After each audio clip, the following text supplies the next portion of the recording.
संदीपनी आश्रम की ऐतिहासिक महत्वपूर्णता हिंदू धर्म के संदर्भ में विशेष रूप से महाभारत और भगवद गीता से जुड़ी हुई है। यह आश्रम महर्षि संदीपनी द्वारा स्थापित किया गया था, जो भगवान कृष्ण के गुरु थे। कहानी के अनुसार जब भगवान कृष्ण और उनके भाई बलराम छोटे थे तो वे संदीपनी आश्रम में शिक्षा प्राप्त करने के लिए गए थे। संदीपनी आश्रम, जो वर्तमान के मध्य प्रदेश में स्थित है, तब एक प्रमुख शिक्षा केंद्र था।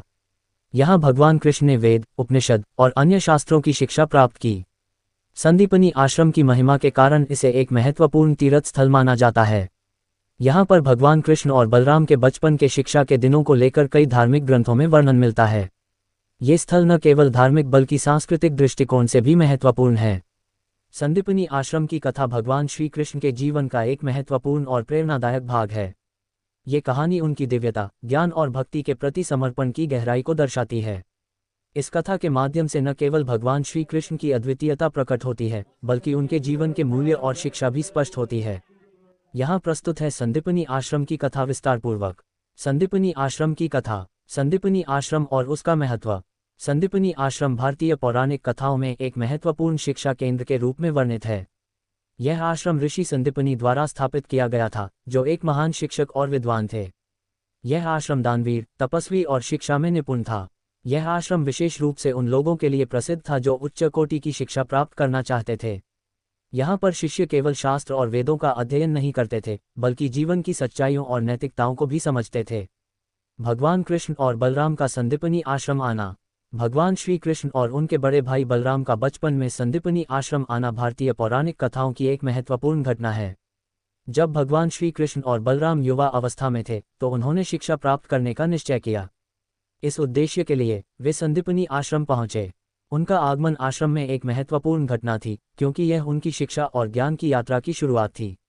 संदीपनी आश्रम में भगवान कृष्ण और बलराम ने गुरु संदीपनी से विभिन्न विषयों में शिक्षा प्राप्त की। गुरु संदीपनी ने उन्हें वेद, शास्त्र और युद्धकला के साथ साथ नैतिकता और जीवन के सही मार्ग पर चलने की शिक्षा दी। संदीपनी आश्रम में शिक्षा। संदीपनी आश्रम में भगवान कृष्ण और बलराम को अनेक शास्त्रों, वेदों और विभिन्न विद्याओं का अध्ययन कराया गया। गुरु संदीपनी ने उन्हें न केवल शास्त्रों का ज्ञान दिया, बल्कि उन्हें जीवन के वास्तविक अर्थ और उद्देश्य की भी समझ प्रदान की। आश्रम के वातावरण में एक गहरी शांति और समर्पण था, जिसने भगवान कृष्ण और बलराम की शिक्षा को और भी प्रभावी बना दिया। गुरु संदीपनी ने अपने शिष्यों को शिक्षा के साथ साथ चरित्र और भक्ति की भी महत्वपूर्ण बातें सिखाईं। उन्होंने ये भी बताया कि कैसे एक व्यक्ति को अपने कर्मों में ईमानदारी, दया और सच्चाई का पालन करना चाहिए। भगवान कृष्ण और बलराम ने अपनी शिक्षा पूरी करने के बाद संदीपनी आश्रम से विदा ली और वहां प्राप्त ज्ञान का उपयोग अपने जीवन में किया। संदीपनी आश्रम में एक महत्वपूर्ण घटना। एक महत्वपूर्ण घटना संदीपनी आश्रम में तब घटी जब गुरु संदीपनी की पुत्री की मृत्यु हो गई। गुरु संदीपनी की पुत्री एक प्यारी और प्रिय आत्मा थी, और उसकी मृत्यु ने आश्रम में शोक की लहर दौड़ा दी। गुरु संदीपनी इस दुखद घटना से बहुत दुखी थे और उन्होंने भगवान कृष्ण की सहायता की याचना की। भगवान श्री कृष्ण ने गुरु संदीपनी की विनती को स्वीकार किया और अपनी दिव्य शक्ति का प्रयोग कर गुरु की पुत्री को पुनर्जीवित किया। ये घटना आश्रम में एक चमत्कार के रूप में देखी गई और सभी शिष्यों और भक्तों ने भगवान श्री कृष्ण की भक्ति और शक्ति की सराहना की। इस घटना ने गुरु संदीपनी और उनके शिष्यों की भक्ति और श्रद्धा को और भी गहरा बना दिया। भगवान श्री कृष्ण की शिक्षाएं। संदीपनी आश्रम की कथा से भगवान श्री कृष्ण की कई महत्वपूर्ण शिक्षाएं स्पष्ट होती हैं। 1. ज्ञान और शिक्षा का महत्व।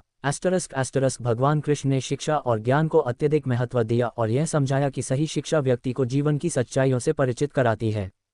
2. धैर्य और समर्पण। संदीपनी आश्रम में भगवान कृष्ण और बलराम ने धैर्य और समर्पण के महत्व को समझा। गुरु संदीपनी की शिक्षा ने उन्हें जीवन के कठिन परिदृश्यों में स्थिर और समर्पित रहने की प्रेरणा दी।